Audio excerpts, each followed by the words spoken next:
Hello friends, welcome to CSE knowledge. आज हमारा lecture 3 है पार्शियल डिफरेंशियल इक्वेशन का।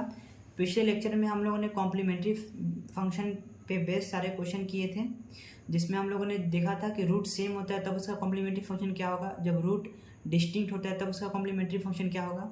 आज हम लोग पार्टिकुलर इंटीग्रल देखेंगे कि पार्टिकुलर इंटीग्रल कैसे निकालते हैं हम लोग।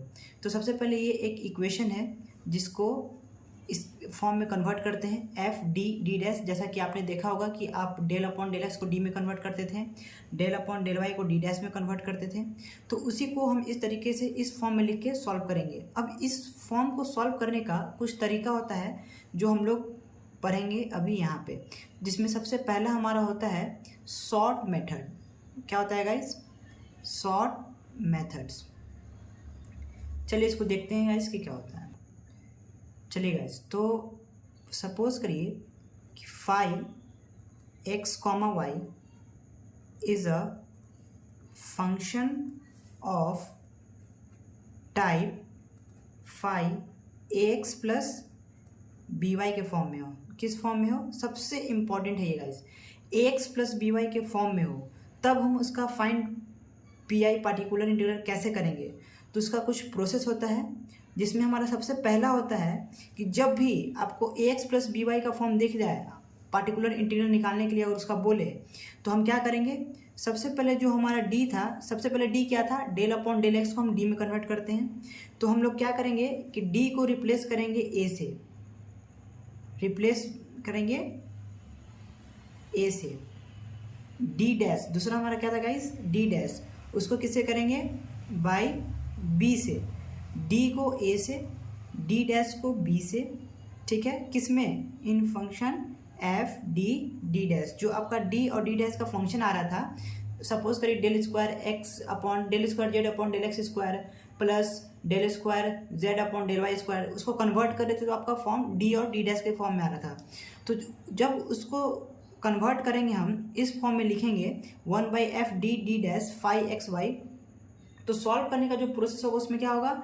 जो हमारा डी होगा उसको ए से रिप्लेस करेंगे और हमारा ए कौन होगा? इस फॉर्म में जो दिया रहेगा ए एक्स प्लस बी वाई के फॉर्म में आपको पी आई दिया रहेगा। ये कॉन्सेप्ट तब क्लियर होगा जब इस पर हम लोग बेस्ट क्वेश्चन करेंगे, तो हमारा पूरा कॉन्सेप्ट क्लियर हो जाएगा।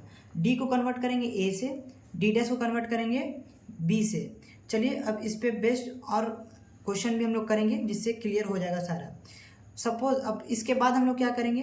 तो दूसरा पॉइंट हमारा आता है गाइस कि जब if f a b is not zero, जो हमारा एफ ए कॉमा बी अगर ज़ीरो नहीं है, इज नॉट ज़ीरो, उसके बाद हम लोग क्या करेंगे? देन पुट कर देंगे क्या? ए एक्स प्लस बी वाई को यू के इक्वल सपोज कर लेंगे यू, और उस यू का क्या करते हैं गाइस? उसको हम लोग इंटीग्रेट करते हैं क्या? And integrate phi u. क्या करेंगे गाइस? इंटीग्रेट करेंगे फाई यू को। अब फाई यू को इंटीग्रेट कितने टाइम्स करेंगे? तो हम लोग जितना नंबर ऑफ, यानी सपोज करिए एन टाइम्स करेंगे, एन टाइम्स इंटीग्रेट करेंगे। तो ये एन कैसे डिसाइड होगा हमारा कि कितना नंबर ऑफ टाइम्स इंटीग्रेट होगा? तो ये आप समझ लीजिए कि आपको 2 बार से ज़्यादा इंटीग्रेट नहीं करना पड़ेगा, क्योंकि हम लोग को सेकेंड ऑर्डर मतलब 2 ही ऑर्डर का पढ़ना है, इसीलिए हम लोग इंटीग्रेशन कितना बार करेंगे? 2 बार। और ये डिसाइड कैसे होगा? जो डी की पावर रहता है, जैसे सपोज करिए डी स्क्वायर है तो 2 बार इंटीग्रेशन करेंगे, डी क्यूब है तो 3 बार इंटीग्रेशन करना पड़ेगा, लेकिन हमें पढ़ना ही है 2 ऑर्डर का, इसीलिए हम बार बार क्या करेंगे? 2 टाइम्स इंटीग्रेशन करेंगे जब क्वेश्चन को सॉल्व करेंगे। तो हमारा फाइनली जो पी आई होगा वो किस फॉर्म में बनेगा? 1/f a comma b double integral phi u d u d u. ये हमारा कितने टाइम्स के लिए है? 2 टाइम्स के लिए, जब हमारा ऑर्डर क्या हो? 2 हो। ठीक है गाइस, इसमें देखिए सबसे पहले क्या किए हम लोग कि डी और डी डैश को ए एक्स प्लस बी वाई के हेल्प से डी को ए में कन्वर्ट किए, बी को क्या किए? डी डैश को क्या किए? बी लिखे। तो 1/f ए बी आ गया, और डबल इंटीग्रल क्योंकि हमें 2 ही डिग्री का पढ़ना है इसलिए 2 टाइम्स ऑफ इंटीग्रेशन किस क्या कर देंगे? Phi u d u. चलिए गाइस, अब इस पे हम लोग क्वेश्चन करते हैं। चलिए गाइस, तो ये हमारा एक सिंपल सा क्वेश्चन है, इसका हमें पी आई निकालना है। तो जैसा ही गाइस आपको पिछले लेक्चर में मैंने बताया था कि किसी भी क्वेश्चन का पीआई निकालने से पहले आपको क्या निकालना पड़ेगा, उसका कॉम्प्लीमेंट्री फंक्शन। कॉम्प्लीमेंट्री फंक्शन निकालने के लिए इसका क्या करना पड़ेगा, सिंपल कुछ नहीं करना है, जैसे हमने पहले किया वैसे ही करेंगे। डेल अपॉन डेल एक्स को डी में कन्वर्ट करिए, डेल अपॉन डेल वाई को डी डैश में कन्वर्ट करिए, जेड को कॉमन बाहर निकालिए, उसके बाद उसका रूट्स निकाल दीजिए। बस सिंपल सा है। चलिए तो इसको सॉल्व करते हैं। क्या करते हैं guys, del upon del x को क्या लिखते हैं, डी लिखते हैं। डेल अपॉन डेल वाई को क्या लिखते हैं, डी डैश लिखते हैं। तो चलिए क्या हो जाएगा हमारा, D square z plus 3d D dash plus 2d dash square z, यहाँ भी जेड, ठीक है guys, equals to x plus y. अब इसमें से जेड कॉमन लेंगे तो क्या हो जाएगा, D square plus 3d D dash plus 2d dash square z equals to x plus y. Z को कॉमन लेने के बाद क्या करते हैं हम लोग, ऑक्सिलरी इक्वेशन बनाते हैं। क्या करते हैं, ऑक्सिलरी इक्वेशन। ऑक्सिलरी इक्वेशन बनाने के लिए आप क्या करते हैं, डी को कन्वर्ट कर देते हैं एम में और डी डैश की वैल्यू क्या पुट कर देते हैं, 1। तो क्या हो जाएगा इस हमारा m square plus 3m plus 2 equals to 0। तो अब इसका सिंपल सा रूट निकाल देंगे हम लोग। तो इसका रूट क्या आ जाएगा, इस m square plus m plus 2m plus 2 में ये टूट जाएगा फैक्टराइजेशन मेथड से। फिर m कॉमन ले लेंगे, क्या बचेगा, m प्लस 1 प्लस 2 कॉमन ले लेंगे तो बचेगा m प्लस 1 इक्वल्स टू 0। यानी हमारा दो रूट क्या आ जाएगा, m प्लस 1 और m प्लस 2 इक्वल्स टू 0। यानी m इक्वल्स टू -1 और -2। ये हमारा दो क्या आ गया, फैक्ट, ये आ गया हमारा दो रूट्स आ गया m1 और इसको क्या कह देंगे, से m1 और m2 से हमारा दो रूट्स आ गया। तो ये दोनों रूट्स क्या है, डिस्टिंक्ट है, डिफरेंट है। तो इसका जो CF है कॉम्प्लीमेंट्री फंक्शन क्या हो जाएगा, इस दो डिस्टिंक्ट के लिए हमने पढ़ा था f1 y plus mx minus दोनों है तो y माइनस एक्स हो जाएगा, 1 है तो -1x plus f2 y minus यहाँ भी है गाइस तो -2x, f1 y minus x plus f2 y minus 2x। ये हमारा क्या हो गया, रिक्वायर्ड कॉम्प्लीमेंट्री फंक्शन। यहाँ तक तो गाइस हमने पिछले वीडियो तक सारा प्रोसेस, सारे स्टेप सीख लिया था। मेन हमें क्या है कि जब ax प्लस by का फॉर्म हो तब हम इसको कैसे सॉल्व करेंगे। तो आइए गाइस हम इसका पी निकालते हैं। अब चलिए गाइस, तो अब हम इसका क्या करेंगे, पी फाइंड करेंगे, पार्टिकुलर इंटीग्रल। तो पार्टिकुलर इंटीग्रल जब ax प्लस by, अब आपको जो मैंने प्रोसेस समझाया था वो यहाँ पे सारा एकदम क्लियर समझ में आएगा गाइस। तो सबसे पहले हम क्या करते हैं, 1 बाई किस फॉर्म में लिखते हैं, 1 बाई एफ, याद करिए 1 by F D D dash, और जो हमारा RHS में रहता है, यानी कि यहाँ पे RHS में क्या है, x प्लस वाई, ठीक है गाइस। तो सबसे पहले हम डी 1 बाई इसकी वैल्यू पुट करते हैं एफ डी डी डैश की। अब एफ डी डी और डी डैश की वैल्यू कौन होती है, ये वाली, ये होता है डी और डी डैश का वैल्यू। तो क्या हो जाएगा, D square plus 3d D dash plus 2d dash का स्क्वायर x प्लस वाई। ये तो हमारा पहला स्टेप हो गया इस एक्स प्लस बी वाई के फॉर्म को सॉल्व करने का। सबसे पहले क्या किया हम, 1 by F D D dash की जगह क्या लिख दिए, जो हमारा इसका इक्वेशन था वो लिख दिए और x plus y as it is उतार दिए। हमारा नेक्स्ट स्टेप क्या था गाइस, नेक्स्ट स्टेप क्या था हमारा कि a और v की वैल्यू पुट करते थे हम d और d डैश में। क्या होता था गाइस, d को लिखते थे a के इक्वल, डी डैश को लिखते थे b के इक्वल। अब हमारे यहाँ a और b क्या होता है, याद करिए हमारा फॉर्म क्या था, ax प्लस by का फॉर्म। हम इसका पी निकालने का फॉर्म अभी पढ़ चुके हैं। तो हमारा ax प्लस by यानी जो x के साथ है उसका कोफिशिएंट a है, जो y के साथ है उसका कोफिशिएंट जो b है वो y का कोफिशिएंट है।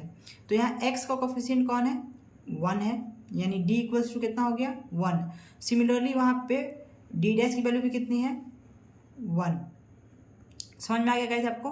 हम यहाँ पे d और d डैश की वैल्यू 1 कैसे लिखें, ax प्लस by के थ्रू।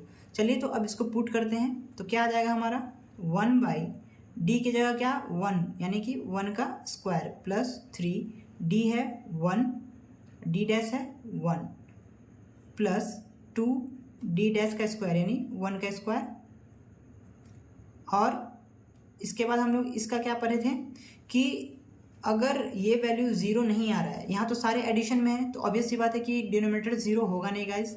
तो उसके लिए हम उसके बाद हम लोग क्या करते थे, याद करिए, 2 टाइम्स इंटीग्रेशन करते थे किसका, u का, कितने बार, du। अब ये सोचेंगे कि ये कैसे आ गया u du। तो गाइस हमने अभी जो रूल्स पढ़े थे पीछे, क्या करते थे, अगर d को हम a लिखते थे और d डैश को b लिखते थे, अगर लिखने के बाद वैल्यू ज़ीरो नहीं आ रहा है तो ये जो आपका RHS में दिया रहता था x प्लस वाई, इसको डायरेक्टली हम u लिख देंगे। क्या लिख देंगे, u। It means u equal to क्या है हमारा, x प्लस वाई। अलग अलग इसका इंटीग्रेशन नहीं करेंगे, जो भी रहेगा उसको डायरेक्टली u मान लेंगे, ax प्लस by का फॉर्म में। आपको एक कन्फ्यूजन आगे एक क्वेश्चन में होगा, उसको भी हम लोग सॉल्व करेंगे, लेकिन जहाँ भी आपको ax प्लस by होगा उसको डायरेक्टली क्या कर लेंगे, शॉर्ट मेथड के थ्रू u बराबर कर लेंगे x प्लस वाई, यानी जो भी आपको गिवन रहेगा RHS में उसको u मान लेंगे और उसका 2 टाइम्स इंटीग्रेशन करेंगे। 2 टाइम्स इंटीग्रेशन अब यहाँ पे क्यों कर रहे हैं ये भी समझिए, क्योंकि यहाँ पे हम लोग d की जितनी पावर रहेगी उतने टाइम्स इंटीग्रेशन करेंगे। ये इसका बेसिक कॉन्सेप्ट और सबसे ईजी है। कितने टाइम्स इंटीग्रेशन होगा, जितनी d की पावर होगी, बस सिंपल और कुछ नहीं। यहाँ 2 पावर है तो 2 टाइम्स इंटीग्रेशन लगा दिए, du। अब देखिए इसको सॉल्व करेंगे तो क्या आएगा, 1/1 प्लस 3 प्लस 2। अब इसका 1 टाइम इंटीग्रेशन करिए, 1 टाइम इंटीग्रेशन u का करेंगे तो क्या आएगा गाइस हमारा, u²/2। फिर इंटीग्रेशन u² का करेंगे किसके रिस्पेक्ट में, du के रिस्पेक्ट में, नेक्स्ट स्टेप में। तो ये क्या आ जाएगा, 1/6 u²/2 गाइस। ये देखिए यहाँ पे मिस्टेक हो गया, एक बार इंटीग्रेशन किए तो u²/2, एक बार और इंटीग्रेशन बचा du, ये एक्स्ट्रा लिखा गया था, एक बार और इंटीग्रेशन इसका करना पड़ेगा। तो क्या हो जाएगा, u की पावर 3/3 और ये जो 2 है एज इट इज हम लिख देंगे, ठीक है। तो हमारा क्या हो जाएगा, u की पावर 3/3, 2 = 6, 6 6 = 36, यानी u³/36। अब हमारा u का वैल्यू क्या था गाइज, देखिए यहाँ पे x प्लस वाई, तो x प्लस वाई सिंपल था, u की वैल्यू रख दीजिए की पावर 3/36। तो ये हमारा रिक्वायर्ड पार्टिकुलर इंटीग्रल हो गया गाइस, जो हमें चाहिए था। पी आई की वैल्यू क्या हो गया, x प्लस वाई की होल क्यूब बाई 36। ये हमारा रिक्वायर्ड पार्टिकुलर इंटीग्रल हो गया। सबसे पहले गाइस इसको समझिए कि इसका पी आई हम लोग कैसे निकालें। सिंपल सा ये हमारा एक क्वेश्चन था जिसमें डेल अपॉन डेल एक्स को हम लोग डी लिखें, डेल अपॉन डेल वाई को डी डैश लिखें। उसके बाद हम लोग जैसे इसका सी एफ निकालते थे, z को कॉमन लिए, सबको एक इक्वेशन बनाए। उसके बाद ऑक्सिलरी इक्वेशन बनाने के लिए d को m में, d डैश को 1 में। उसके बाद हम क्या किए, इसका रूट्स निकाले m1 एंड m2, जैसे कि हम पिछले वीडियो में निकाल चुके हैं। उसके बाद CF जब दो डिस्टिंक्ट रूट हो तो f1y plus m1x plus f2y plus m2x होता है, लेकिन यहाँ दोनों माइनस था तो बीच में प्लस माइनस माइनस आ गया, तो ये हमारा CF हो गया। अब PI निकालने के लिए हम लोगों ने पीछे रूल्स देखा आज कि जो भी आपका D और D डैश का इक्वेशन हो उसको डिनोमिनेटर में लिखते हैं 1/f d डैश, और जो हमारा RHS में रहता है उसको यहाँ पे लिख देते हैं। उसके बाद हम इक्वेशन लिख दिए जो f d डैश था और x प्लस वाई। उसके बाद क्या किए कि जब हम फॉर्म देखें कि ये ax प्लस बी वाई का फॉर्म है, ax प्लस बी वाई का फॉर्म हमको देखना है कि वो x प्लस बी वाई के फॉर्म में है कि नहीं। अगर है तो d को कन्वर्ट करेंगे a में, d डैश को कन्वर्ट कर देंगे b में। a यहाँ पे क्या है, x का कोफिशिएंट, b क्या है, y का कोफिशिएंट। तो यहाँ पे d = 1 था, d डैश = ये भी 1 था।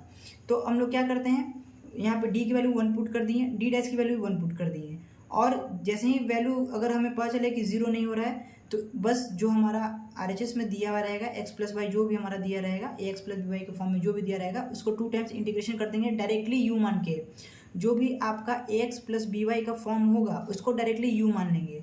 अब एक इसमें एक चीज़ आता है गाइस कि आपको अगर रहता है मान लीजिए e की पावर 3x प्लस 4y, ये भी तो ax प्लस बी वाई के फॉर्म में है, लेकिन हम लोग यहाँ पे इसको डायरेक्टली u नहीं मानेंगे, गलत हो जाएगा। इस क्या करेंगे, e की पावर u मानेंगे। आगे हम इसको क्वेश्चन को करेंगे तो सॉल्व करेंगे, क्या करेंगे, e की पावर u मानेंगे, डायरेक्टली इसको u नहीं मान लेंगे पूरे को, क्योंकि हमें ax प्लस बी वाई को u मानना है। ठीक है गाइस, तो इसी तरीके से हम लोग सॉल्व किए, 2 टाइम्स इंटीग्रेशन किए तो u²/2 1 टाइम किए, तो फिर उसके बाद दोबारा किए तो u की पावर 3/3, तो इसको सॉल्व किए तो u की पावर 3/36। अब हमारी u की वैल्यू क्या थी, x प्लस वाई, तो x प्लस वाई का होल क्यूब अपॉन 36 लिख दिए। ये हमारा रिक्वायर्ड पी आई का इक्वेशन हो गया गाइस। तो गाइस ये हमारा पी निकल गया, लेकिन हमारा जो फाइनल आंसर होता है वो क्या होता है, मैंने आपको पहले ही बताया था, z इक्वल टू, अगर ये नहीं लिखेंगे तो आपको कोई मार्क्स नहीं मिलेंगे एग्जाम में, z equals to C F plus P I, ये लिखना बहुत ज़रूरी है। हमारा सी एफ क्या है, f1 y minus x plus f2 y minus 2x plus x plus y का होल क्यूब अपॉन 36। ये हमारा फाइनल आंसर हो गया गाइज। फाइनल आंसर हमारा ये हो गया C F plus P I. चलिए गाइज, इसमें हम लोगों ने आज पार्टिकुलर इंटीग्रल का कॉन्सेप्ट देखा और उस पर आज हम लोग एक ही क्वेश्चन करते हैं, इसको आप अच्छे से समझिए। अगले लेक्चर में इस पे 2-3 क्वेश्चन और अच्छे से शॉर्ट मेथड पे करेंगे, कॉन्सेप्चुअल वाले क्वेश्चंस करेंगे और इसको पूरी तरह से कंप्लीट करेंगे और हमारा इस तरीके से शॉर्ट मेथड कंप्लीट हो जाएगा। उसके बाद हम नेक्स्ट मेथड देखेंगे। ठीक है गाइस, मिलते हैं अगले लेक्चर में। आज के लिए इतना ही। Okay, thanks.